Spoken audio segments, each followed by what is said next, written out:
Hoje vamos falar um pouquinho de teologia sistemática. O que seria esse negócio, teologia sistemática? Você tem aprendido alguma coisa, Adão, teologia sistemática? Eu costumo ir lá tomar um cafezinho na igreja, mas a gente aprende sim. Toda segunda-feira a gente está indo lá para aprender um pouquinho mais, ficar menos burro teologicamente. Menos burro teologicamente. E aí, Ju, tem mudado alguma coisa na sua vida, aprender teologia sistemática? Olha, a aula de terça-feira foi bem interessante, porque ela envolve vários aspectos da teologia, né? Segunda-feira, ali que o senhor levou aquela apostila para nós, envolve teologia bíblica, a história. Então, assim, é muito interessante como o senhor está começando, né, agora mais profundo com a gente na teologia sistemática. Eu tenho gostado bastante. Legal. E você, assim, acha que a sua espiritualidade diminuiu estudando teologia? Ficou fria na fé? De maneira nenhuma, pastor. Ela apaga fogo estranho. O estudo da teologia, ela apaga fogo estranho. Mas ela traz um conhecimento tão grande que a gente até a maneira de ler a Bíblia mudou. A gente aprende a ler a Bíblia, a gente aprende a estudar o texto. Quando a gente não entende, a gente manda para o professor já põe a gente para estudar de novo o texto. Então, tem sido assim muito bom, edificante e abençoador estudar teologia. Amém.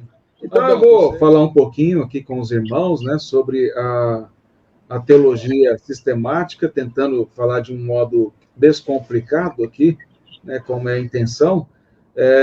Quando a gente fala teologia sistemática, normalmente isso causa arrepios em muitos crentes, porque parece que é algo completamente distante da necessidade de uma vida cristã, de tentar aprender sobre isso. Para que eu vou gastar meu tempo em aprender teologia? Eu tenho tanta coisa, eu posso orar mais, eu posso jejuar mais, eu posso evangelizar, então por que eu vou aprender sobre isso? Qual a importância de estudar teologia? Então, esse é um aspecto bem interessante. Mas antes de nós respondermos a isso, né, é importante a gente entender o que é teologia, né? Teologia, ela é a soma de duas palavras gregas. Nós temos muitas palavras na nossa língua que tem como fundamento, origem, a língua grega.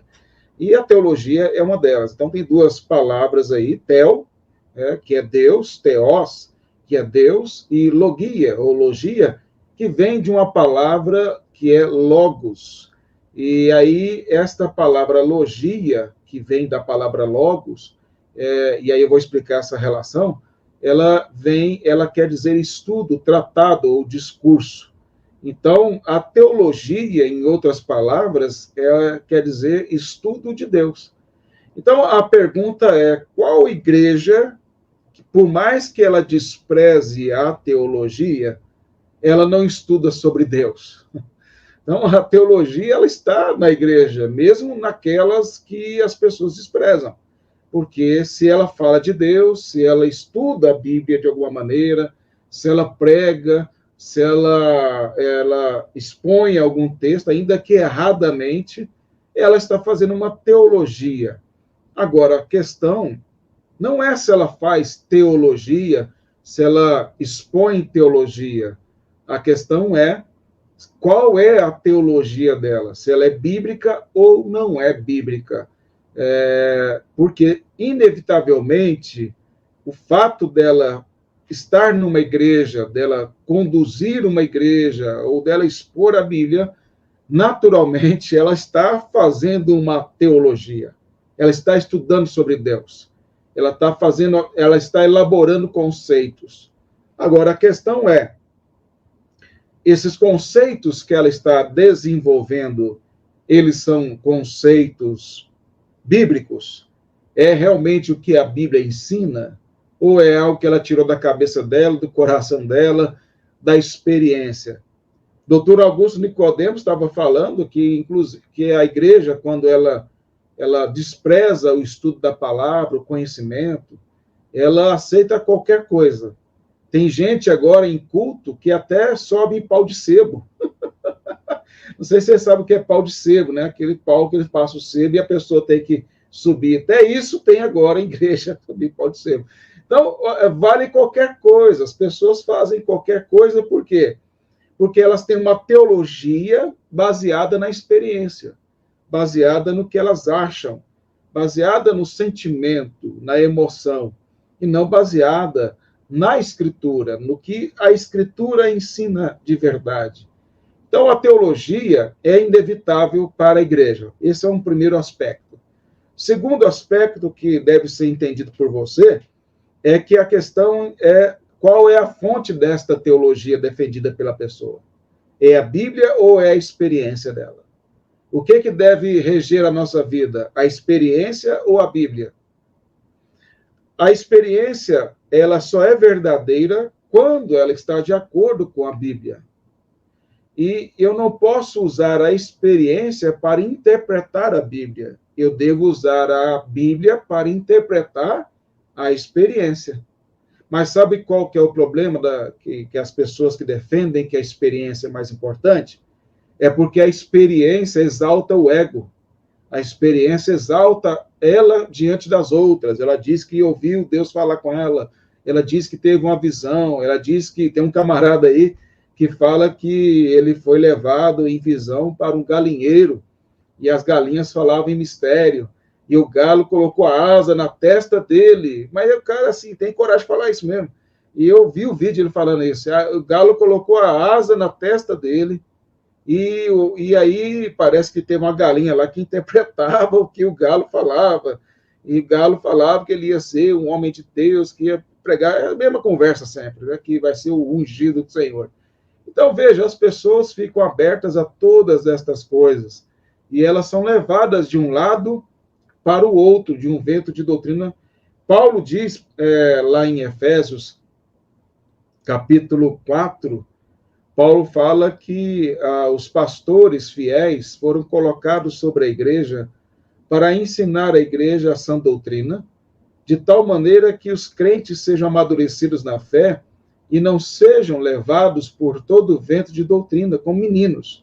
Ele compara essa questão da pessoa ser levada pelos ventos de doutrina como sendo meninos levados, imaturidade, a insensatez. Aliás, o apóstolo Paulo, lá em 2 Timóteo, capítulo 4, ele fala para Timóteo pregar a palavra, quisessem as pessoas ouvir ou não, e ele diz que haveria um tempo em que as pessoas não iriam mais querer ouvir, na igreja, não é fora da igreja, não. Dentro da igreja, não iam querer ouvir a sã doutrina, iam se recusar a ouvir a verdade, entregando-se a fábulas. A palavra fábulas lá, do grego, é mitos. Então, eles vão querer ouvir mitos, lendas, ao invés da verdade. E aí, Paulo diz que eles teriam que, como que coceira nos ouvidos, e elas iriam cercar-se de mestres segundo as suas próprias cobiças. Pessoas inquietas, que com ouvido coçando, o tempo todo buscando pregadores, pastores que possam saciar ou tirar essa coceira deles. Então, vai num aqui, canelinha de fogo ali, vai no outro ali que prega o que ele quer ouvir, vai outro ali que faz a promessa, e ele fica nessa peregrinação o tempo todo, buscando respostas para as suas angústias, ou querendo resolver as coisas de imediato a partir destas coisas. E aí, ele não quer ouvir o que a Escritura diz. Então, a pessoa, ela não quer, ela valoriza mais a experiência do que a Escritura.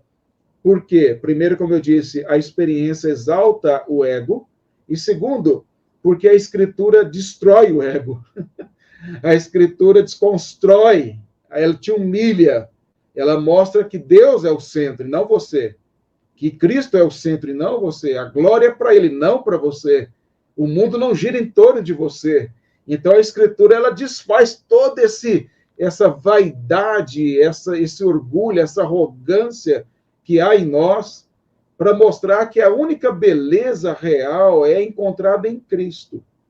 E aí isso tem que ser desfeito, lapidado pela palavra. E aí as pessoas vivem escravas dessas situações aí, angustiadas o tempo todo, em busca de soluções que elas não vão encontrar, porque é fora da Escritura. Então a teologia, a boa teologia, ela humilha a sua mente e ela amplia a sua mente ao mesmo tempo. Ela te leva a ver o quanto que você não sabe nada diante de tão conhecimento que a Bíblia nos dá, e você pode usar toda a sua vida para conhecer a Escritura, será insuficiente, e ao mesmo tempo a sua mente é expandida na medida em que você estuda. Eu vejo assim, apesar de essas doutrinas estranhas aí, elas atraem muito pessoas que estão desesperadas, né? A pessoa está com aquele problema, ela acha que estar numa igreja séria, uma igreja que prega realmente a palavra, ela não vai conseguir se livrar daquele problema, problema que ela mesma causou, algumas coisas da vida dela que aconteceu que causaram esse mal que ela está vivendo, e ela começa a querer buscar essa fantasia que resolva logo um problema que não é bem assim, né? Então, eu vou falar um pouquinho mais aqui, dentro desse assunto da teologia, na intenção de contribuir para você compreender um pouco. Então, nós definimos aqui o que é teologia. Agora, vamos pensar um pouco mais sobre aquela palavrinha lá, logia, que eu falei, que vem desta palavra que é logos aí. Essa é a maneira como é escrita no grego aqui, essa que aparece aqui, logos. Agora, eu não quero complicar a sua cabeça que está assistindo, mas eu tentar ser simples aqui para a gente poder compreender melhor o que é importante. Essa palavra logos aí, ela era usada no período da filosofia grega antiga, que é chamada pré-socrática, né? Antes de Sócrates. Eles entendiam que o mundo havia sido criado pelo logos. E esse logos seria uma força impessoal que criou todas as coisas. Então, para esses filósofos antigos, gregos, o logos era uma força impessoal, é o que criou todas as coisas, e a nossa lógica, ela é fruto do nosso envolvimento com esse logos. Então, por isso que vem a palavra lógica, ela vem dessa palavra logos aí. Então, tudo aquilo que eu pensava, ou que eu pensasse de forma correta, dentro da filosofia, dentro das questões da vida, se estivesse certo, era que estava de acordo com o logos. Então, é por isso que os filósofos antigos gostavam de ficar discutindo, debatendo, perguntando, né, sobre a vida, sobre a existência. Então, eles compreendiam que estavam envolvidos por esse logos aí. Agora, quando você olha lá em João, capítulo 1, João fala assim, no princípio, o verbo de Deus. A palavra verbo lá é logos. João está usando essa crença filosófica aí para dizer que o logos não é uma força impessoal, não é uma energia, como pensavam os filósofos, mas é Cristo. E aí ele vai mostrar que o logos de Deus, ele criou todas as coisas, mas ele é uma pessoa.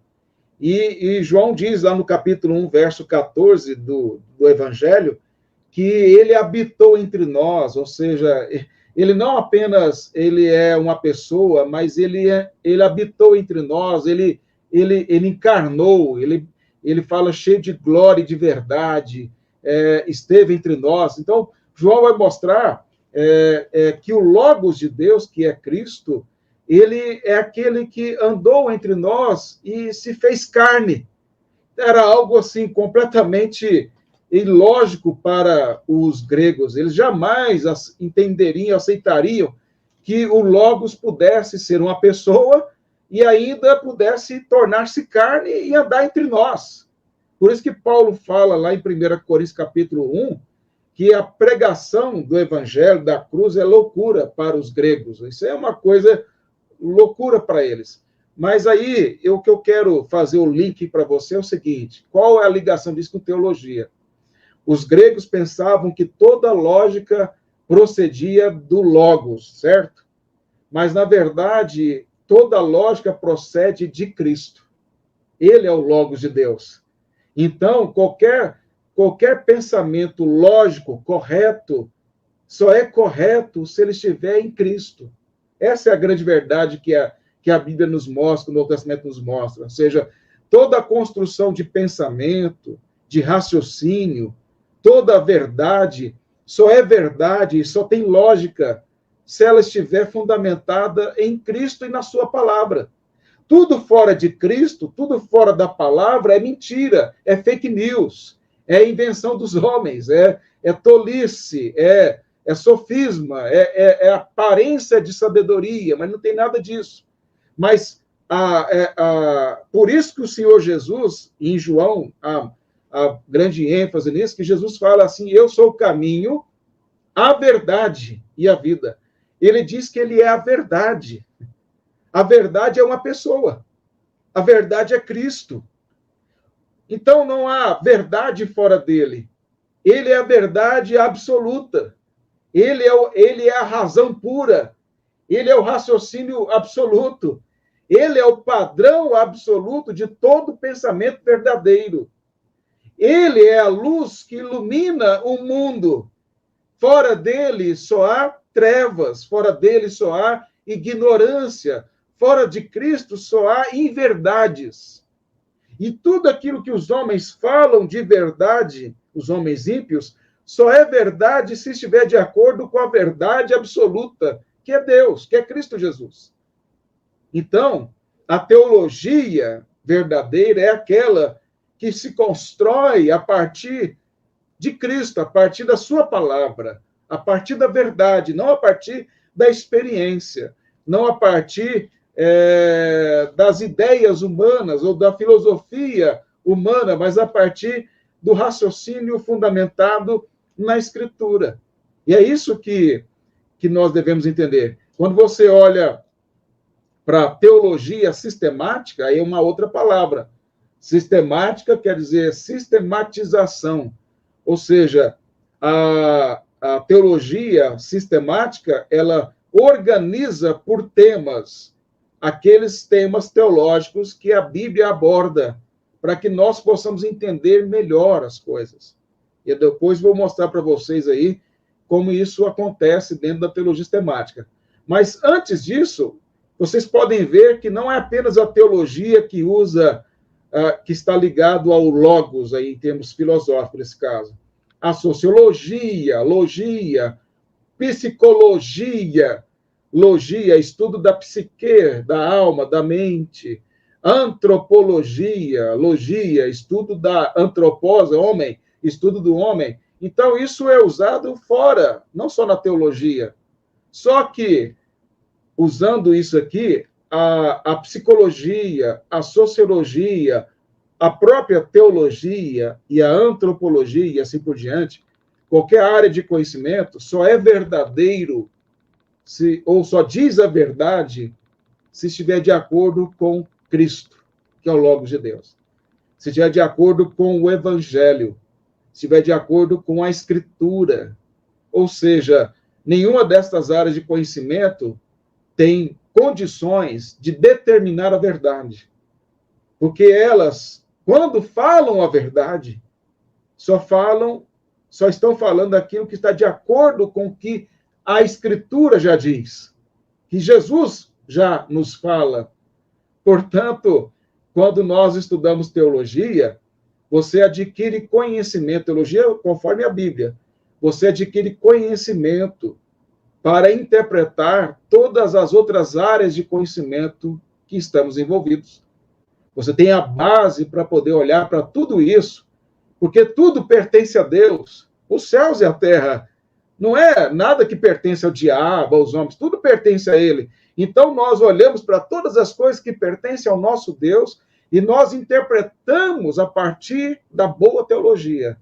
E nós o glorificamos porque nós o conhecemos, porque ele se fez conhecido a nós. Então, é importantíssimo nós compreendermos isso aí. Muito bem, mas sobre essa questão da lógica aí, que vocês sabiam disso aí ou não? Eu achei interessante a colocação, logia com logos. Falei, olha, nunca parei de pensar dessa maneira. Então, e aí isso mostra que o crente tem que pensar, né? O crente tem que estudar, o crente tem que desenvolver uma lógica. Agora, a lógica, nem tudo que é... Quando a gente fala lógica no sentido comum, o que a gente pensa? Naquilo que você entende, né? Eu vou falar uma coisa para o Adão aqui, de forma lógica, didática, que ele vai entender. Então, eu falei, não quer dizer que seja verdade o que eu estou dizendo, mas ele entendeu a lógica da minha argumentação, da minha fala. Então, ser lógico não quer dizer ser verdadeiro necessariamente. Mas, no que diz respeito à lógica de Deus, ou à lógica verdadeira, que é Cristo, o Logos de Deus, então, tudo que nós pensarmos, biblicamente, se tiver de acordo com a palavra de Deus, e de acordo, naturalmente, estando com a palavra, está de acordo com o caráter de Cristo, então é logicamente correto, que vamos dizer. Então, o pensamento teológico, a nossa fé, aquilo que nós desenvolvemos quando é fruto da Escritura, de uma boa teologia, de um bom estudo, isso é algo que vai nos libertar. Por isso que Jesus falou, conhecereis a verdade, e a verdade vos libertará do quê? Libertará dos erros, libertará das lógicas erradas, das falsas lógicas, da religiosidade, do legalismo, do misticismo, das ignorâncias que ocorrem por conta de uma construção de pensamento errado. E aí as pessoas começam a caminhar na vida cristã com pesos insuportáveis. Elas, ao invés de melhorarem como crentes, elas pioram, porque emocionalmente elas ficam escravas de um sistema teológico falso, de um sistema teológico que, na verdade, não cria nenhuma maturidade, mas desvia elas da verdade. E o caráter de Cristo nelas não é formado.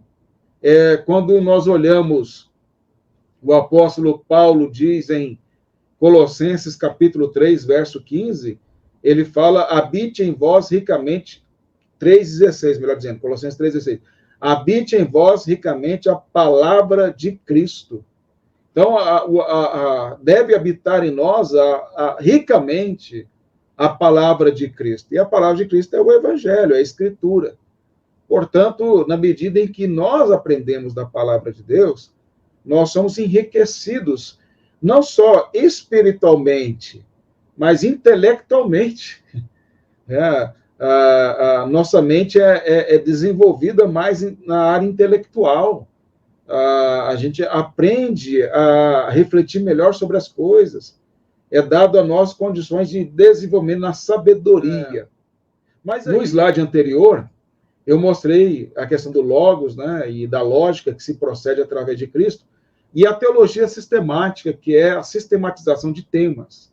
Então, como é que a teologia sistemática é organizada? Eu coloquei numa escada aqui, com os principais temas da teologia sistemática, para te ajudar a entender.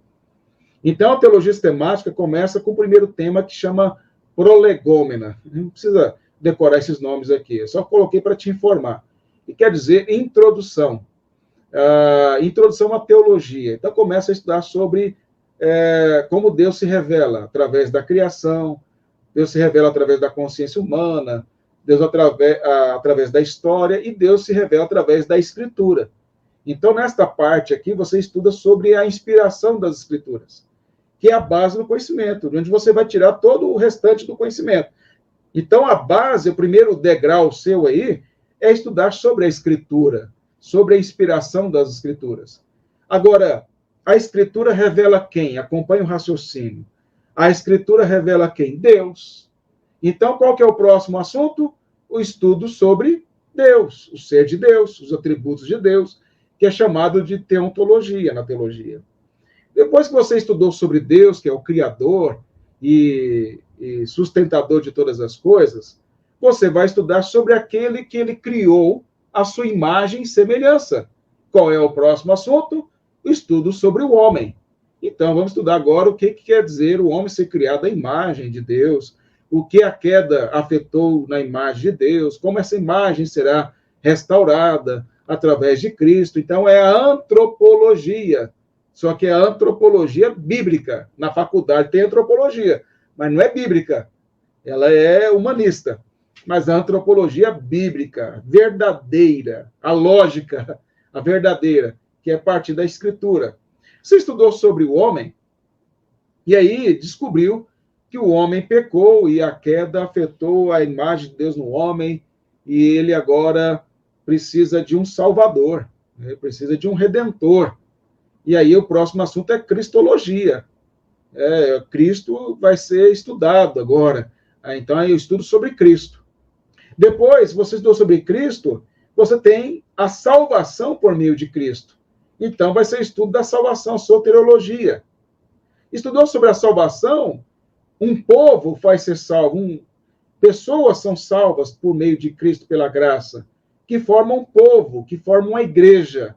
E aí vem a eclesiologia, estudo sobre a igreja. A igreja, ou as igrejas, formam um povo de Deus, de todas as nações, tribos, não é isso? Então, agora, tem um reino, e esse reino vai ter uma consumação. Vai chegar um momento em que isso vai ser consumado, a vitória do rei, do supremo pastor da igreja, que é a escatologia, as últimas coisas. Então, veja que, de modo bem resumido, a teologia sistemática trabalha com um tema que leva a outro tema, igual subir escada. Um degrau leva a outro degrau. Não adianta você pegar lá, querer dar um pulo e lá na escatologia. Você tem que começar da de baixo e vai, dando um passo por vez. Vai construindo o pensamento. E agora, a teologia que nós estudamos hoje, ela é fruto de 2000 anos de desenvolvimento na história da igreja.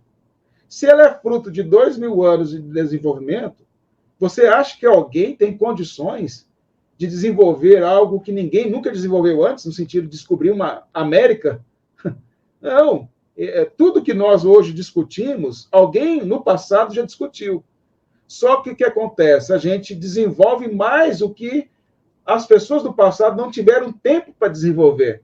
Mas não tem nenhuma doutrina nova, uma coisa nova, espetacular, que ninguém nunca viu, porque ninguém é o Einstein da teologia, né? Que vai olhar e vai aqui descobrir algo que uma teoria que ninguém nunca viu. Não, você vai cavar mais, você vai aprender mais. Nós subimos nos ombros deles para aprender mais, mas eles desenvolveram de forma brilhante, iluminados pelo Senhor, homens de Deus, e nós temos que olhar para essa história. Uma coisa interessante que nós precisamos aprender, irmãos, que nós somos doutrinados, e aí o Brasil Paralelo fala muito isso aí. É interessante, porque o positivismo, né, filosófico que veio para o Brasil trouxe a ideia de você desconstruir a história. Você despreza tudo para trás e só olha para frente. Então, podem ver que há um desprezo do brasileiro pela história. Nós somos destruidores de heróis brasileiros. E isso se aplica à igreja, à teologia. Esquece tudo lá para trás. Não, ficou lá para trás, não tem nada a ver com a gente, não. Tal. Vamos olhar para frente. Só que quando você não estuda a história, você não entende o presente. E você não se prepara para o futuro. Comete os mesmos erros porque você não aprendeu com a história. Você não aprendeu com os erros do passado, ou com os acertos do passado. E isso é arrogância, isso é orgulho, é prepotência. É por isso que as pessoas acham que hoje o homem é mais inteligente, hoje o homem é mais capaz, hoje não sei o quê, é tudo mentira. Nós só fazemos o que fazemos hoje porque lá atrás fizeram do nada, porque criaram do nada, o que eu quero dizer, ninguém antes deles bolaram aquilo, o cara foi lá e bolou. O cara teve a grande ideia. Quando a gente olha para Gênesis capítulo 4, por exemplo, diz que os descendentes de Caim desenvolveram a música. Poxa, imagina o primeiro camarada que é descendente de Caim, desenvolver a música sem ter nenhuma referência de instrumento. A música está presente nos animais, nos pássaros e tal, mas ele desenvolveu uma ferramenta, um instrumento musical. sem ter nenhuma referência anterior, eles eram gênios. Né? Então, esse olhar errado traz uma ignorância absurda.